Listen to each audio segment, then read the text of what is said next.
Donc la valorisation de chevaux de sport signifie que nous avons des propriétaires, souvent éleveurs ou investisseurs, qui nous confient des chevaux dans l'objectif de les valoriser en compétition de saut d'obstacle, puisque c'est le saut d'obstacle ma spécialité, mais ça se fait bien évidemment dans toutes les disciplines.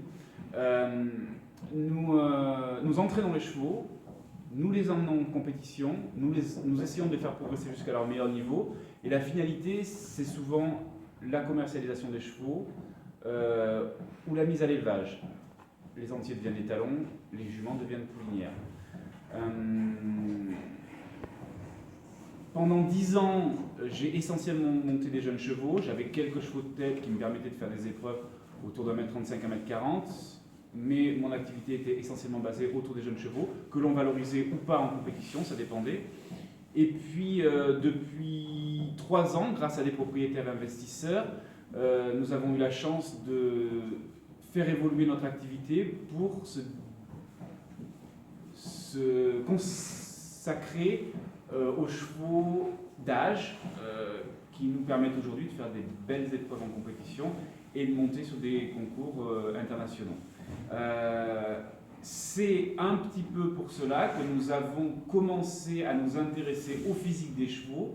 Non pas qu'on s'y intéressait pas avant, mais au niveau des jeunes chevaux, ce que je faisais généralement, c'est qu'ils faisaient un check-up chez le Normand à Libourne en début de saison et un check-up en fin de saison pour faire des bilans de santé tout simplement.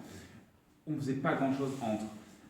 Aujourd'hui, comme nous travaillons avec des chevaux de bon niveau qui ont entre 6 et 18 ans, on essaie d'être un petit peu plus près d'eux au niveau santé. Alors la santé, c'est quoi? C'est la médecine vétérinaire, qui est très présente dans l'écurie, la dentisterie, les soins que nous-mêmes apportons à nos chevaux, et l'ostéopathie.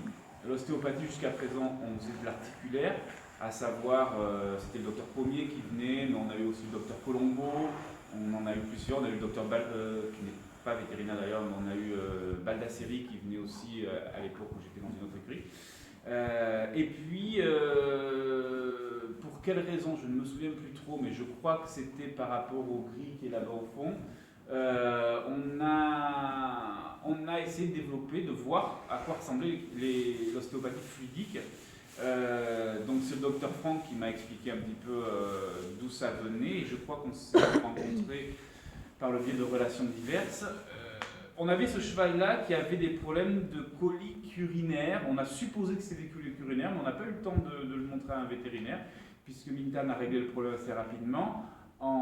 Il se campait, on avait l'impression qu'il avait du mal à uriner, et grâce au fluidique, on a complètement réglé le problème.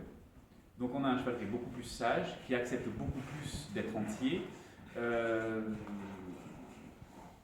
et on a une évolution qui est vraiment intéressante et depuis ce jour-là. C'est-à-dire que j'avais pas jamais vraiment eu de problème sur le cheval, si ce n'est à 4 ans et à 5 ans, j'avais un cheval qui sautait un petit peu bas. Qu'est-ce que ça veut dire? Ça veut dire tout simplement qu'il avait une force phénoménale, il avait un équilibre génial, mais il avait une articulation dorsale qui ne se faisait pas. Et on avait un cheval qui sautait un petit peu à plat, un petit peu ouvert. J'ai regardé beaucoup de chevaux qui avaient les mêmes origines que lui, par Mr. Blue, et j'avais remarqué un petit peu que les chevaux battaient beaucoup à la main, étaient un petit peu durs à ce niveau-là, mais jamais le garrot bas comme ça, le dos faible. Donc, et il y avait ce problème